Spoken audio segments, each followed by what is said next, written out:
que son muchas cosas.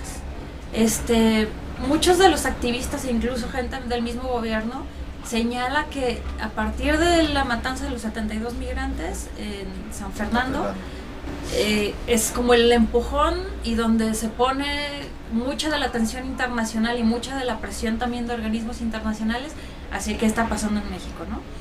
Y creo que ese es como un empujón, pero de muchos procesos que ya venían caminando, ¿no? Y uno muy importante, pues es que México es uno de los principales signatarios de todos los tratados en defensa del trabajador mexicano y, bueno, claro, abogando por los migrantes mexicanos, pero entonces tienes que, ¿cómo se llama? Homologar todas tus leyes a lo que esos tratados están implicando, ¿no? Entonces, pues creo que ahí sí había muchos huecos, ¿no? Que el Estado mexicano estaba exigiendo cosas que no estaba implementando ni respetando. Eso, aunado también con el cambio constitucional sobre la inclusión de los derechos humanos como uno de los primordiales, que están por encima de la Constitución, ¿no? Entonces, eso pues, claro, es muy bonito firmarlo, pero te obliga a un montón de cosas. Entonces, pues creo que empezó a ver como muchos focos rojos de decir, muy bien, qué bueno que firmas, qué padre, tú eres uno de los principales defensores de los derechos en el mundo, qué onda para adentro, ¿no? Entonces, creo que ahí fue como ya muchas presiones y muchos procesos que finalmente llegan a eso, ¿no? Pero bueno, como todo en política, hay negociaciones, hay cambios, hay propuestas y no necesariamente queda lo que debería, pero bueno, sí es un avance.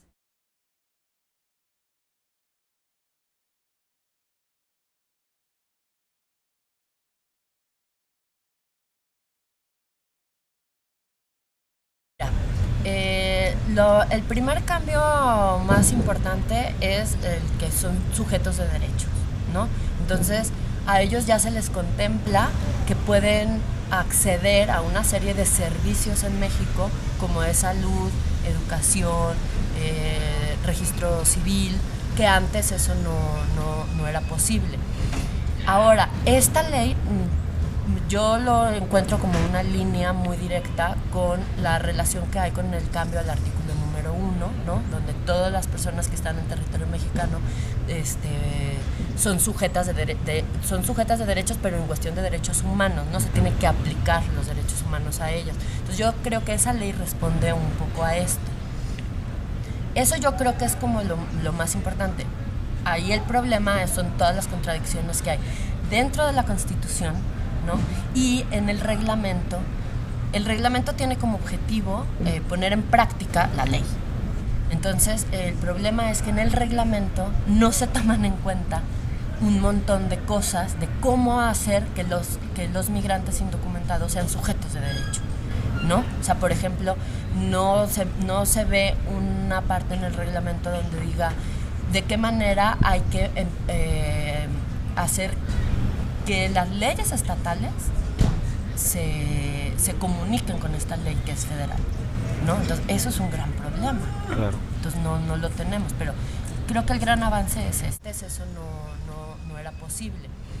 Ahora, esta ley yo lo encuentro como una línea muy directa con la relación que hay con el cambio al artículo número 1, ¿no? Donde todas las personas que están en territorio mexicano son sujetas de derechos, pero en cuestión de derechos humanos, no se tienen que aplicar los derechos humanos a ellos. Entonces yo creo que esa ley responde un poco a esto.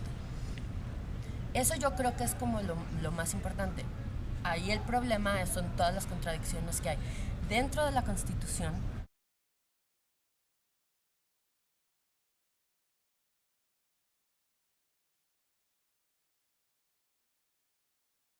Por debajo todavía, o sea, todavía no se puede hablar de una conciencia social sobre la problemática del migrante.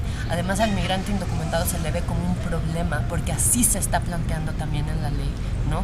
O sea, esa contradicción que existe, que hay que tener seguridad nacional, pero al mismo tiempo hay que respetarle sus derechos humanos. Entonces, ese es un gran problema, porque el discurso de la seguridad nacional es lo que pesa más, ¿no? Y entonces se ve como un problema, es un vago, no tiene ni oficio ni beneficio. A la sociedad mexicana, además, los migrantes de tránsito irregulares no nos están aportando absolutamente nada, ¿no? Entonces sí hay un camino muy importante de decir, pues simplemente porque son seres humanos hay que respetarlos, ¿no? Y eso hay que apoyarlos. Y si ellos decidieron hacer una migración, o sea, salir de su país para buscar una mejor vida en otro país, bueno, pues México, geográficamente, por cómo está ubicado, pues tenemos un papel importante, ¿no? Claro. Y entonces hay que ayudarlos de alguna manera. Entonces sí, creo que como sociedad tenemos que hacer un trabajo muy importante en concientización y en decir, y no me afecta realmente a mí en mi vida personal, pero sí le puedo ayudar al otro, aunque tenga un paso por México de una manera más digna, ¿no? Y además, si nosotros conocemos sus historias de por qué están saliendo de sus países, no podemos cerrar los ojos a esas realidades, ¿no? Y también tenemos que ser conscientes de eso.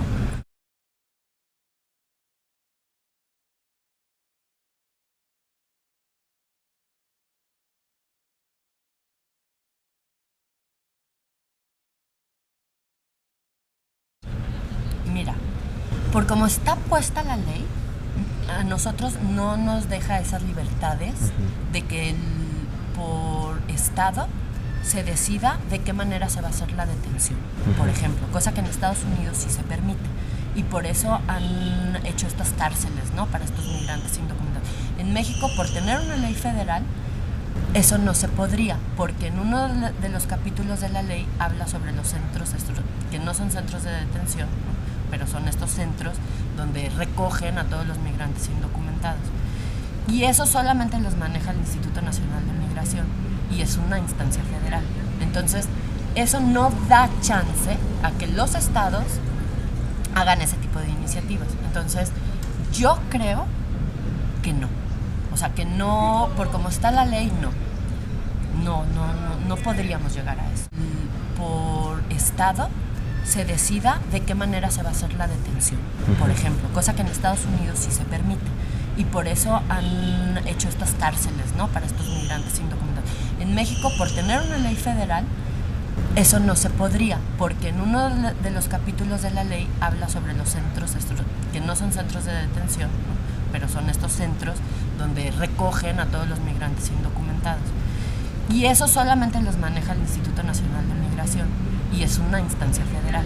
Entonces, eso no da chance a que los estados hagan ese tipo de iniciativas. Entonces, yo creo que no. O sea, que no, por cómo está la ley, no podríamos llegar a eso.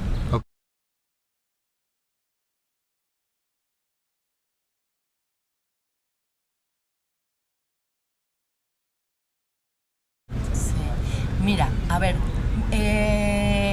desde 1947, que fue la primera Ley General de Población, que es cuando el gobierno decide meter todo lo referente a extranjeros, migrantes, inmigrantes, lo ubica desde una manera de una ley de población, ¿no?, demográfica, de control de flujos, ¿sí? O sea, ese es el antecedente de la ley de 1974, que es la última ley que estaba rigiendo todo lo que tenía que ver con migración. En esa ley, la parte de indocumentados era un delito federal entrar como indocumentados. Entonces, eso era una afección muy grande, porque además no había quien protegiera a los migrantes. Los migrantes entraban a las cárceles y quedaban completamente olvidados, ¿no? Entonces, creo que a partir del 2008, cuando se derrogan ese tipo de artículos y se hacen artículos nuevos donde ya no es un delito ser migrante irregular y es solamente es una irregularidad administrativa, ¿no? Entonces, eso fue un gran beneficio para los migrantes. El problema es que México se hace cargo de esta parte de la ley, pero cuando entran otros actores sociales que intervienen con los migrantes indocumentados, como es el crimen organizado, los polleros que se aprovechan de esta gente, o sea, realmente migración y la ley en México no estaba haciendo nada, ¿no? Entonces, ahorita también el que salga esta ley es una llamada de atención a decir, México tiene que hacer algo por salvaguardar este tipo de cosas, porque no es posible que por no atender el crimen organizado se esté afectando a tantos migrantes indocumentados.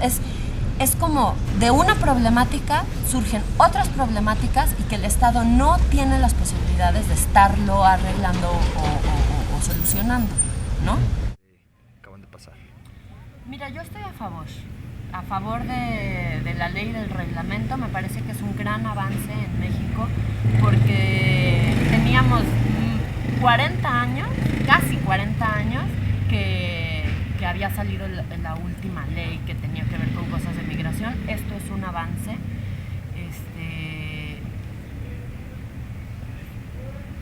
Pero hay que reconocer que hace falta, ¿no? Hace falta hacer muchísimo trabajo de base.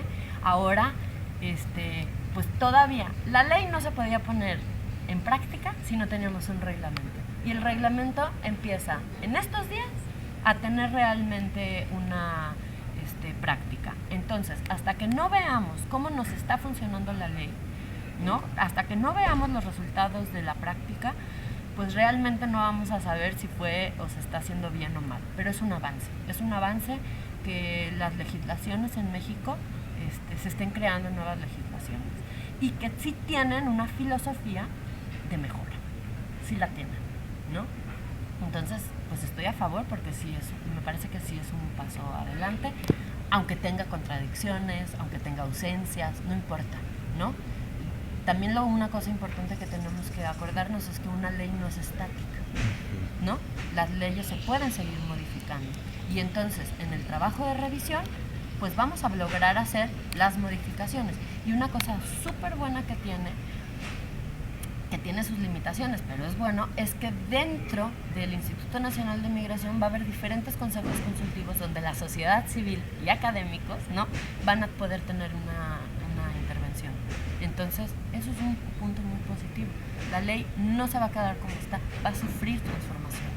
Entonces, vamos haciendo changuitos para que la gente que está ahí adentro tenga la capacidad de apertura para estar escuchando todas estas reformas que se le podrían hacer, ¿no? Okay. Y una cosita nada más sobre lo de